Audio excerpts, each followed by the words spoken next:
Good evening, and welcome to our continuing series, Explorations in Savitri.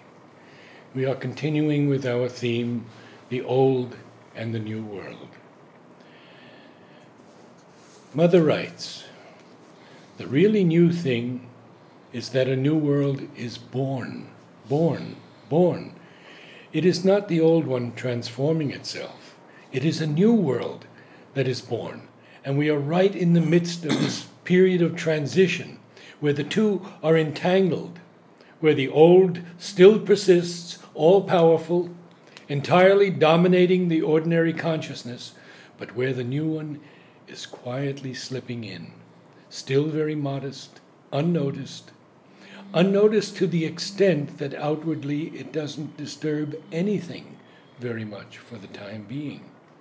And in the consciousness of most people, it is even quite imperceptible. And yet, it is working. It is growing. Until the time comes when it will be strong enough to assert itself visibly. There are people who love adventure. It is these I call, and I tell them this: I invite you to the great adventure. And later on, she also made a remark that when I mentioned it's an adventure, you thought it's just one of those ways of saying things. Yeah. Actually, interesting today itself, read about transition and the challenges. So today itself, I was sharing these thoughts with my friend that if we go back maybe a million years back and see the transition which took place from ape to man, it was a massive upheaval. The settled order of things had gone. There was the animal law, the law of the jungle world. It's man doesn't embody it. He is mere nobody. Probably to start with, animals must have felt this is a strange, weird creature. And just two things in man which would eventually, or rather three things, which would eventually transform the whole relation with the world which the animal kind had. One, of course, was externally the discovery of fire, which animals were so scared of. The second was the light of intelligence in the eyes of man, which they know it's something superior, just as a possibility. And the third is the soul within. The thing is that man was not even aware what he's carrying. And I was just imagining that there were almost 8 or 9 subspecies which have vanished. They served only as bridges, subspecies. So, we get very disheartened sometimes, oh, it's a long, well, of course it is long, and what else we expect? Yeah. 50,000 years from ape to man. And why else are we here? And why else is creation? And if we look at it from that perspective, look at man was so much like an animal, and yet he knew something strange about him. He is different. But how is he different? He didn't know. And that which was inside as a seed has eventually outburst, and today we have rockets and jet age and nuclear bombs. So that upheaval. And Mother says this one will be even more. Even more, because from man to Superman, the upheaval is going to be far greater. Far greater. With far greater dangers. Yes. So, in that context, I thought, we think that there is a problem. How will the new world come? There are issues which are, we look at the external world mainly. We cannot go somehow beyond Trump and Kim Jong. That's our limits of our difficulties. But they are not the real difficulties. There are other difficulties far more serious which Mother and Sri Aurobindo have foreseen and worked upon. So, And you mentioned these transitional stages. Yes. And Mother speaks about the Surom. Yes, Sarom, that's right. See, that will be a transitional stage before the Superman. Yes. And there'll be many more also. There are many Possibly. children whom, just a term that has flashed to me and which I use in my writings, washout generation. There are children who don't belong to the old world, wherever they may be born. They There is something strange about them, and they don't yet belong to the new world. We are very fortunate to have at least been given the vision. And they don't know what they are really looking for. They feel very strange, uneasy, even weird. They have breakdowns. They enter into worlds which they don't understand. Some of them experience states of paranoia. And it's very interesting that how man would have felt when he was born amidst animals. He would have seen every animal with fear and suspicion. Today it's different, that we know this can be tamed, this is harmful, this is dangerous, this is friendly, this can become your pet. But at that point of time, the entire jungle, including the plants and trees and everything, they were either some sense of the divine which man always carried, or else everything else was ghost-like, strange, frightening. So there are children who are really transiting through this phase, and we cannot understand. When mother was told about the number of people going mad, she said, I hear these reports that there are a number of people going mad, particularly in America. And then she says, it is a good sign. For the moment, it is a good sign. It is the sign that there is a breakdown of the old measures, and the new has not yet come. So just like we had the transition of 8 or 9 subspecies. So we'll have, it's a painful thing, but you can't take otherwise the leap. And this is what, part of it we shall read. Very often when we read Savitri, one of the themes that comes is debate between death and Savitri. But after that debate is over, there is another small little, not exactly debate, but the challenge which the Supreme Being, from the Supreme, who tells Savitri. And that's why I often say that why I feel, at least this is my personal feeling, that the avatar is greater than the divine. Because the divine is divine, always the same. He is there in his supreme status. But the avatar is that, if we want to put it, aspect of the divine who plunges into this darkness. In a sense, divine himself has become all this. But he plunges, takes the burden of the flesh and our difficulties and dangers. So, I feel we can connect with him, and through him. He's the light bringer. He's the yes. So this is very interesting, and Sri Aurobindo starts with this 2 lines. This is on page 688, book 11, the book of everlasting day. So after the mask of death is torn, Savitri is taken up into the eternal manifestation. Mask of death and his reign is in the temporal manifestation which is subject to time and space and destruction. Then suddenly she sees the eternal manifestation where everything is beautiful, wonderful, luminous, powerful, blissful. And then the Godhead, the manifest divine, the Supreme as the manifest divine, and he says, you come here and you can live in one of these worlds. And she refuses. And they are very powerful passages. But then comes these lines, page 688. Then with a smile august as noonday heavens, the Godhead of the vision wonderful. And it's a marvelous description. I think we have read it sometime. How shall earth nature and man's nature rise to the celestial levels, yet earth abide? So, it's one thing in our inner consciousness to realize and experience the divine. But earth is still lagging far behind. And Sri Aurobindo speaks of this difficulty in the supramental manifestation, which is one of the last writings. And he says the difficulty is dual, psychological and corporeal. So he speaks of the challenge for matter and embodied consciousness. Inner consciousness you can experience. But the moment you enter into matter, matter is not yet mentalized. If it was fully mentalized, our mind could control the heartbeats, control the breath, control every movement within the body, but we cannot. We are unconscious. So large part of our body is submerged in unconsciousness, and that is why we don't know We know only the surface parts, that too only if we pay attention. And that explains why the mother gave so much importance to physical education. And she even mentioned about this, and Sri Aurobindo says that one of the first things that we have to do is to bring those functions which are right now autonomous under the control of a conscious will. This small thing is very difficult. Let's say your gastric secretions. How to bring it under conscious will?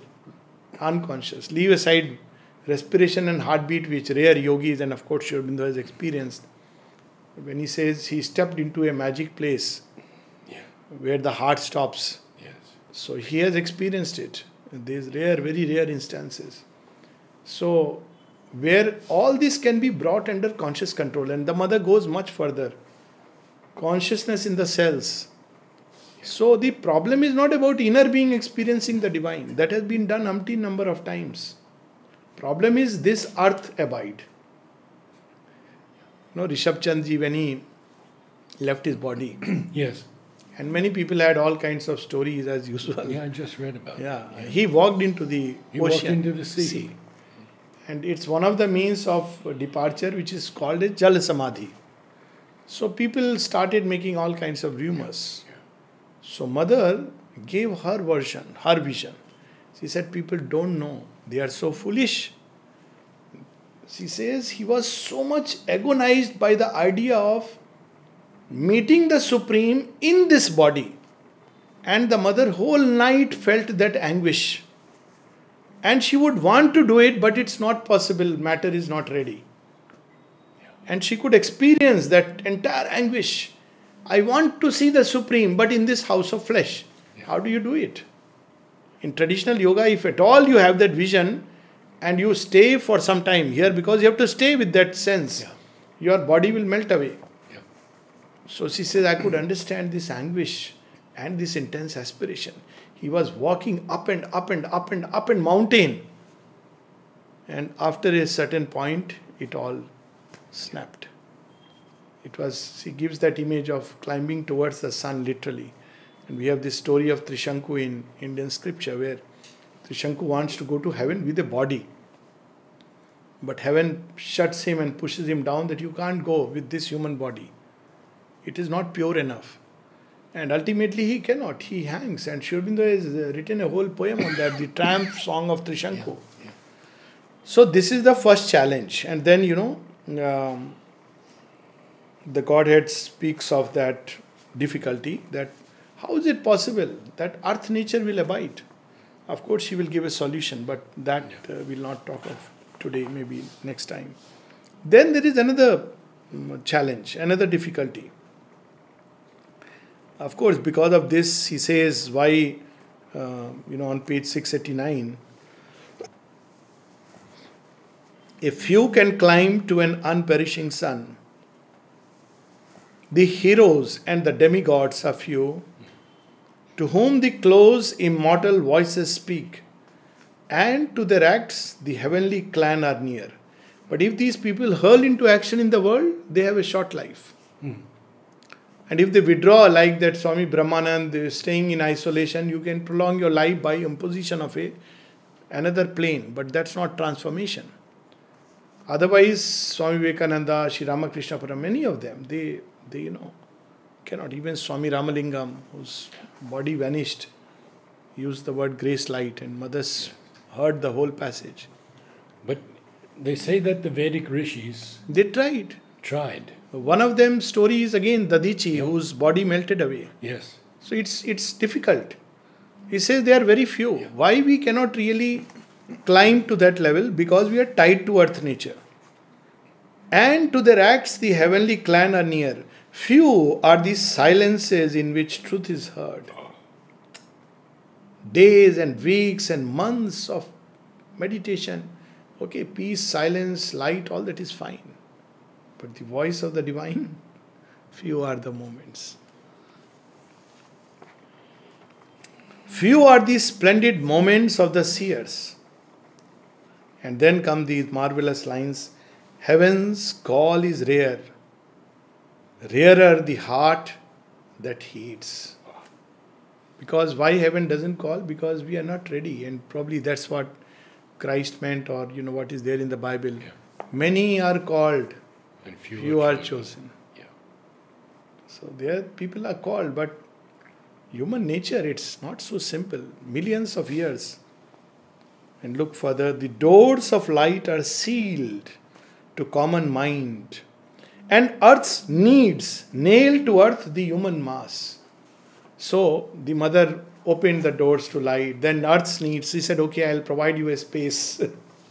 Your food, clothing, shelter will be taken care of. And because he said that there were people who used to tell me that we have no time left to seek the divine. So she says, when I arrived at what is normally called as the midlife, I had a possibility. So look at the humility of Divine Mother. I remember this. So I created a space. I said, okay, now everything is provided. Now you seek the divine. And then she says, but so far my experience has been that this is not the reason. And she says that I am throwing a challenge. I would be willing to be proved otherwise. I would be happy to be proved otherwise. The moment everything is provided, man becomes lazy. He mixes freedom for licentiousness. So it's so difficult. So heaven's call is rare, rarer the heart that heeds. Only in an uplifting hour of stress men answer to the touch of greater things. Then also we cry, why there is problem, why there is stress, why there is challenge. When nothing works, when Mahalakshmi tries to wake us up, or Maheshwari is far too distant, so you want to sleep, very nice. Then Mahalakshmi comes and sweetly with her sweet voice says, my child, wake up, see I have got something nice prepared for you. No, Mama, let me sleep. Then Mahakali comes. Then you say you are bad. So I use this word, wake up call. Then comes the shake up call. So only in an they sometimes also a breakup call. Sometimes those who are really chosen, she pulls and says, I love you too much to leave you for the world. Gone. You may cry, everything is being taken away from me, doesn't matter. You come to me. It gives me the image of a child being taken by her mother out of love from playing in the mud. And the child is crying to go there, but she is dragging the child and then giving a nice wash scrub. So it is like that. Only in an hour of uplifting stress. Look at the... so when people say that, what is happening in the world, we should know it is an uplifting stress. And she has said that if it is left to men to collaborate, or the change will be imposed upon them by the stress of circumstances, crashing circumstances. So any which way, the victory will be the divine victory. But when she said that one message, men, countries, continents, the choice is imperative, truth or the abyss. Oh, and she was asked, what is the abyss? They came to yes. Very disturbed. Mother was asked, what is the abyss? She said, lust for power, money. Lust, ambition for power and money. These three are the abysses. Yes. Greed for money. She said, but for a sadhak, there is nothing to fear. She also said. Yeah. And then she added, fear is the worst of all. Yes. So this is the abyss. It opens the door to abyss. So, and then she said, but for a sadhak, he has nothing to worry. With trust in the grace, he moves. This is the second challenge. Or, raised by some strong hand to breathe heaven air, they slide back to the mud from which they climbed. In the mud of which they are made, whose law they know, the joy in safe return to a friendly base.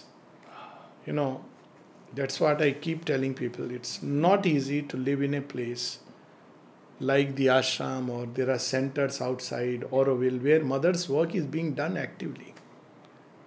Because the pressure is so much.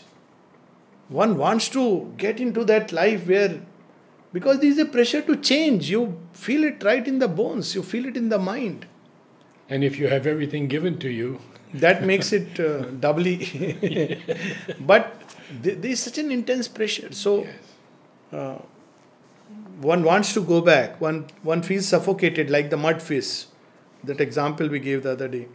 They joy in safe return to a friendly base, and though something in them weeps for glory lost and greatness murdered, they accept their fall. I have met some such people in the course of my travels, and it's so distressing to see. Even somebody like Dilip Kumar Roy, how he would weep later on. And then he would say, I know I have made a blunder, but she is the Divine Mother. She'll forgive me. Yet he could not, still did not keep Mother's picture in his Hare Krishna Mandir. Yeah. Then another was Barinda. Same thing. Yeah. She is the Divine. I know she will forgive me. But he couldn't take it. Yeah. Same thing with Mother's physical husband. Yes. So all this, and there are many, quite a few. Suresh Chakravarti went away. Anil Baran. Yes, Suresh Of Chakravarti. that greatness. Many others. They couldn't bear it. So, Even in modern days, yes. there are some who have said to Mother, I can't do this, but you cannot refuse me your grace. Yes, then she is happy. Actually, all these cases, they were not Yes. open to the grace. It's very, this Anil Baran, Sri Aurobindo had told him not to go away. This was the main thing he told. Yeah. He went away driven by this idealism that I want India and Pakistan to be one. People don't realize yoga is very different from these mental idealisms. And then what happened? He died like incognito. Same with Prashant. Yes. The fellow was Aurangzeb in his previous life. What a chance given to come here. Yeah. Maybe because even though he was rigid, staunch, but he believed in God in some way. And the man came here, eventually went away. And what a miserable death. So, something that's why many temptations, many difficulties, issues are there. Life is full of these challenges.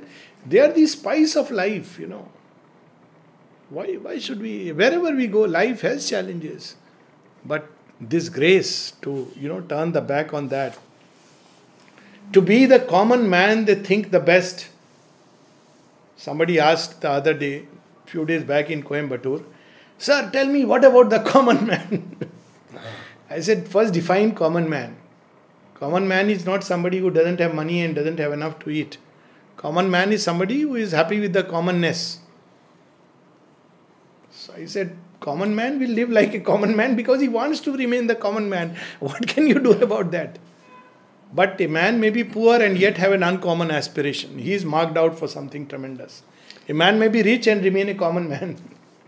So, But it's interesting, Alok, that Sri Aurobindo in this canto speaks of the higher man uplifting yes, the common man. that comes later. Yes. But Mother says it's not yet resolved whether the common man is going to survive. Yes. She said that. Yeah. Because, of course, we are using the word common in the sense of, Yes. somebody who is very satisfied within that frame, small little frame of Yeah. everyday life. The routine of morning to night, you have food, you go for your job and earn some money, have a family, and that's it. Few minutes dedicated to God. So that, yes. To live as others live is their delight. In fact, very often people look upon many of the devotees and disciples askance that these fellows are nut loose, Please. So, because it's an unusual, uncommon way of life.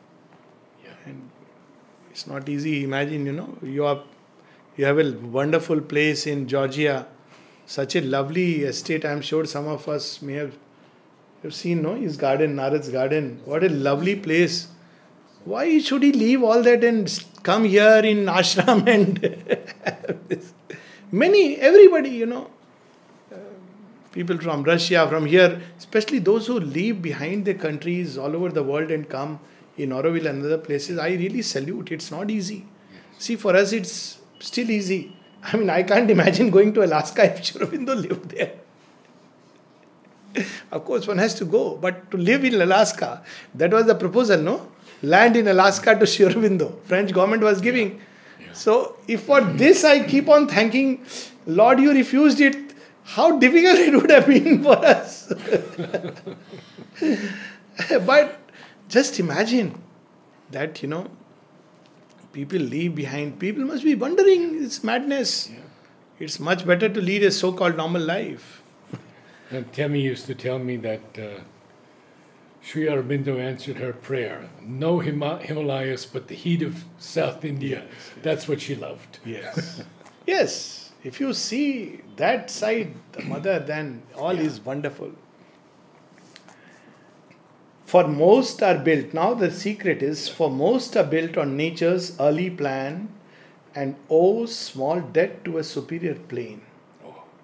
The human average is the level pitch with thinking animals' material range. So there is a lot of evolutionary ground still to be covered. Even the mental evolution is not complete. And to aid it, there has come a flurry of inventions and technological life which is accelerating mental evolution. It's necessary for the average person. You see, it's important. Because suddenly you see an acceleration in the mental evolution. But for those who are ready to go past, they should go past. But now because of this, human beings are exposed to a wide range of... There is a window to the world. Yeah. So this is one problem, or rather the second problem. Then comes a third challenge, and which is a much bigger challenge. In this dark economy of cosmic life, each creature to its appointed task and place is bound by his nature's form, his spirit's force. First of all, the form that is given to us does not allow brain. There is no center in the brain to receive the supramental influx. So, there is no holding point. So, form limits us. Form has been built to largely perpetuate certain animal functions. So, how does this form? Second is the spirit's force. Man can move from tamas to rajas to sattva and possibly have a mystic opening. Beyond that is not allowed. Spirit's force. So these are the limits. And why? Because man is the mediating stair. We shall come to that. If this were easily disturbed, it would break the settled balance of created things. So that is the other problem, and Mother speaks of this, what we were referring, that the confusion which is going to come will be far greater. Yes. And she says, imagine Superman with much more power at their disposal. What would happen if simultaneously the ego sense is not lost? Because now it will start pouring on earth. Supermind is there. Wherever there is an opening, receptivity, these things will start pouring. Imagine the power comes without commensurate working on the ego sense. Yes. It could be so dangerous. Already we see there are people who are developing, getting into, occult, this, that, and all kinds of new faculties which will come. The perpetual order of the universe would tremble and a gap yawn in woven fate. And then comes this interesting line. If men were not and all were brilliant gods, the mediating stair would then be lost, by which the spirit awake in matter winds, accepting the circuits of the middle way. By heavy toil and slow aeonic steps, reaching the bright, miraculous fringe of God into the glory of the oversource. Up till this point, path has been made, but through a slow evolving process. Now suddenly if men become equal to gods, leave aside what will happen to gods. That's a different story altogether. Probably initially they will have an issue because we won't worship them. We'll simply say hi and bye.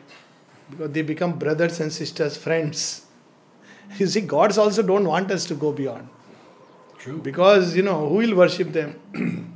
So if man unites with the Supreme in the human body, So, but they are nice beings. So they eventually, they say, oh, it's okay. They will at the most test you. So, but this link, which is because of karmic sequences. Imagine the supramental being will have no karma. Yeah. Mother speaks of that in volume 3. How it will be formed, yes. Supramental, she speaks of resurrection. And she says in us, this is what resurrection means. Now when you are born at each moment, that means you live at that moment as the law of truth reveals itself to you. There are no mental conceptions, formations, frameworks, measures, good, bad, right, wrong. Those have gone. First of all, it's dangerous. But at the same time, you are acting under the will of the divine, not any impulsion. Of course, the risk is that you may mistake the animal impulsion for the divine will. But that's a different story. The thing is that you'll have no karma because it's the divine who is acting in you. And that is the hint given in the Gita toward the close. That you don't worry about, you are thinking about this I should do or that I should do. Act according to the will of the divine, surrendering yourself to me. I'll take care of the rest. So the karmic law is cut. Now here the karmic law is not formed. There is no chain. So it's like somebody doing something and vanishing without a trace. So it's amazing. What was Mother's last prayer? Thy will, O Lord. Constantly. Let thy will be done. Yes. So, and then there is the fourth challenge. So she has taken care of all this. So she keeps the mediating stair. She speaks to the gods. She speaks to the titans. She also, that's why Mother says there will be many abortive species, intermediate species. Mm-hmm. Because she has taken care of that. Okay, it won't be one leap. There will be a few subspecies, degrees. And then eventually that ascent. And she has even some of the major steps she has already named. Yes. Superman is one. Somebody has translated as overman. It doesn't matter. But there will be intermediate stages. Can you just talk a little bit about the supramental ship? Yes, that's very interesting. Yeah. Good, you reminded me of that. So she sees a vision, Mother's 3rd February. I think it is, let me see, I think it is 1958, soon after the supramental descent. Or maybe a little later, but it's 3rd February that I remember. So she sees that there is a ship in which a lot of beings, earthly beings are going. And as they are going, they reach a port which is where they have to disembark. And there are two tall beings who are actually supramental beings who will decide who is ready to pass on to the next level and who is not ready. Right. And then she says that I could see, because she is the captain of the ship. So she says I could see that as soon as they came in that zone, there were places in their being, body, which was casting a shadow, and others where there were no shadows. Yeah. So some were ready, some were not, some were partially ready. They were being sent back to be worked upon and come back. And then she says, I realize the criteria is very different. That is the interesting part. Yes. She says, normally many things that we give a great value spiritually, they had no value at all from the supramental standpoint. And then when I saw, I laughed and laughed and laughed. I woke up laughing. So she says that if somebody would have seen me, they would have thought I have gone mad. This was her statement. So then later on the disciple asked that, you said that the human criteria doesn't apply. Can you specify what did you see? She says particularly certain moral notions in India about ascetic life. And then she particularly spoke of marriage. She says, for example, the sacredness and sanctity of marriage has no importance at all from the supramental standpoint. Now imagine, she made it so clear. She described another experience after this. We'll not go into that. That's more personal. But those who wish, they can read it. She says, for example, ascetic purity. This is the word she used. That means outwardly, you should be, you should look good, pure, holy. The second thing she says, sanctity of marriage. They have no value from the supramental standpoint. So she was asked, what has value? She said, wideness and plasticity. And of course, perfect immobility, which is difficult. But at least a stillness, equanimity. Another is wideness. Narrow-minded, you can't enter into those gates. It's strange. Narrow means small, you should be able to enter. The gates don't allow, they catch you. And the other is plasticity. You should not be rigid, dogmatic. Only this way, only this. Those who tie themselves into many rules and formulas, strangely and paradoxically, it becomes a bar. So, wasn't there a color that she saw, the orange color? Orange color, which comes with the earth and mates with it. And then she also gives a lot of disciples, like Purani, part of it was ready, rolling in the supramental clay. All these experiences follow that.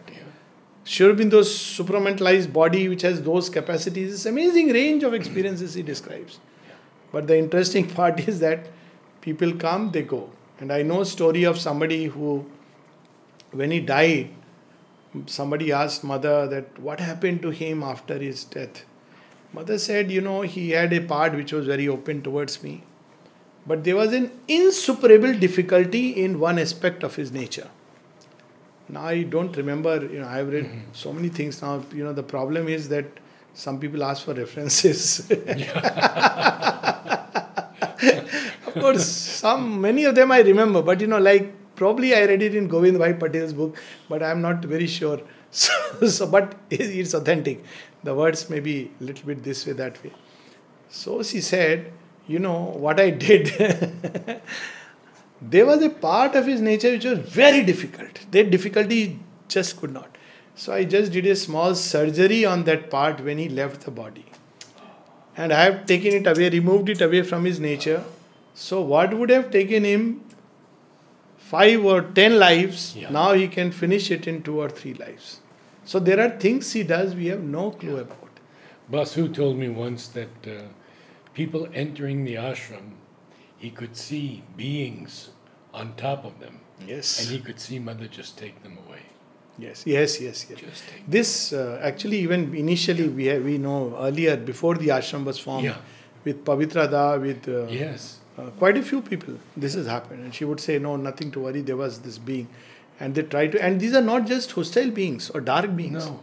There are even beings who want to use human beings for expansion of they are beings of the vital worlds, even higher vital. Daityas, very strong. Also gods of the vital planes. The moment your sadhana proceeds, they want to use you and capture you because they can really act on earth. But if ever such a being ties down with anyone, the best is to compel that being to surrender. That whatever it is, now you are my baby and I belong to Divine Mother, so you also surrender rather than trying to pull me in that direction. But yes, so many things. But finally he says, my will, my call is there in men and things. But the inconscient lies at the world's grey back and draws to its breast of night and death and sleep. This is another thing which sometimes one sees, and it's a word of caution. I remind myself, and of course grace is there, it won't happen, it shouldn't happen. But sometimes when I see people who come into the past 75-80 zone, and I salute them when they remain young and full of trust. Narad, you are an example. Honestly, because I have seen people become cynics. I have seen people who become doubters, who start saying that, oh, all my life I live, what is it? I was living to see this. It's so beautiful to be full of trust and faith. Doesn't matter, 100 difficulties are not important, but to remain still full of faith. It's a blessing that till your last moment you are full of faith. That doesn't matter, 100 lives. Still, one day the divine victory will be there. It's not easy. So inconscient pulls back towards death and sleep. So people, when they start becoming cynics, recently I heard one talk by, I won't name, obviously, I'm a very elderly person. And he was, supposed to speak on science of new creation, but was mentioning all the issues, problems from Trump. I said obsession. Trump and Kim Jong to this and that. He said, I don't know what's happening. Murders are taking place. This, that. Whole Delhi statistics. And it was such a depressing thing. At the end, he says, ultimately, only if man consciousness changes, there can be a change, not otherwise. Of course, that is a well-known thing. But, if you look at the surfaces and paint a gloomy picture, that means the fundamental thing in science and yoga, common thing is look behind appearances. Yes. And live with the state of oneness that everything is leading toward the divine. So, inconscient. Imprisoned in its dark and dumb abyss, a little consciousness it lets escape, but jealous of the growing light holds back, close to the obscure edges of its cave, as if a fond, ignorant mother kept her child tied to her apron strings of nescience. What a line. At once practical, yes, profoundly psychological, yes, and deeply spiritual and mystic. Yes. And this also reminds me one of the difficulties in India. See, in many ways, there are factually, India psychically open, surrender, all that is there. But the big challenge of India, tradition. Mother holding back to apron strings. They can't go beyond a Hanuman temple and, some Chalisa. I'm very surprised. Honestly, sometimes I see, who was it? Anyways, someone presented to me, even all this comes, Hanuman Chalisa and, okay, I have done all this, I remember it. But you're going into something far, far greater and different. Or we will reduce sometimes Mother and Sri Aurobindo to that again, that religiosity. It doesn't allow, jealous of the growing light. I look at it like that inconscient says, look, already I have allowed so much. All the great gods, avatars have come in India. Now don't ask for supramental creation. Be satisfied with your lot of 133 crore devtas. So you have to still say, no, this does not satisfy the quest of my soul. It's not easy to go past these forms.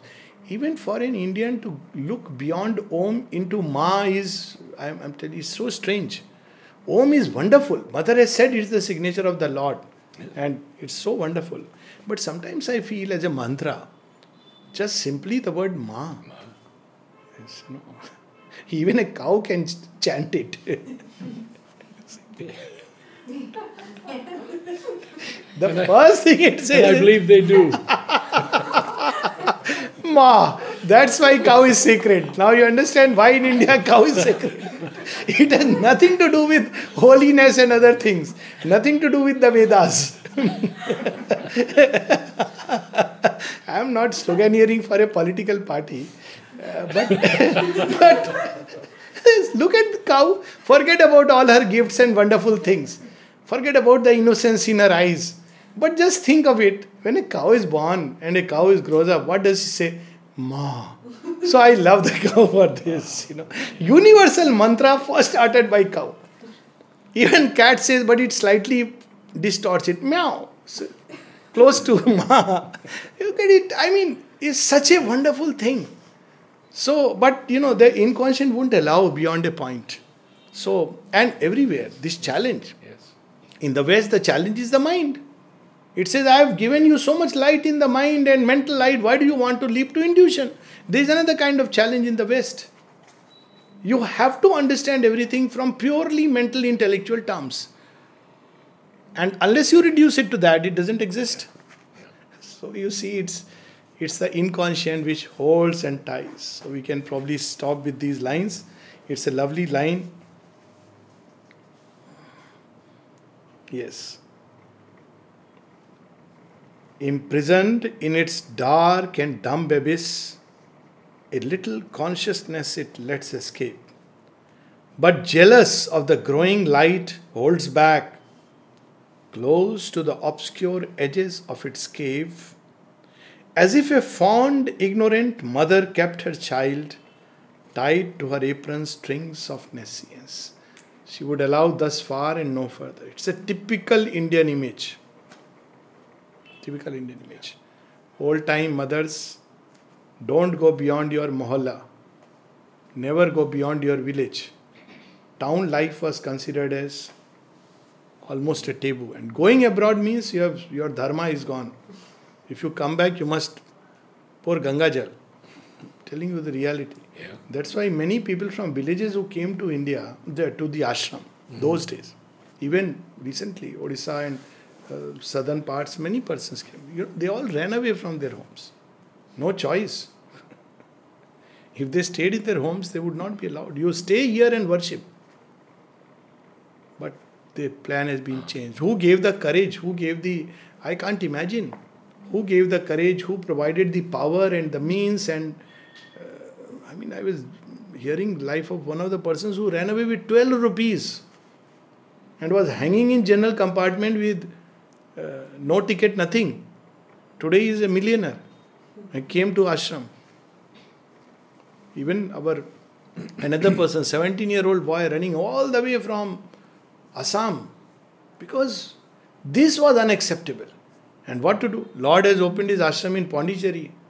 So all the way people, even from north going south, was regarded as you are crossing the Vindhyas means you are in almost another country.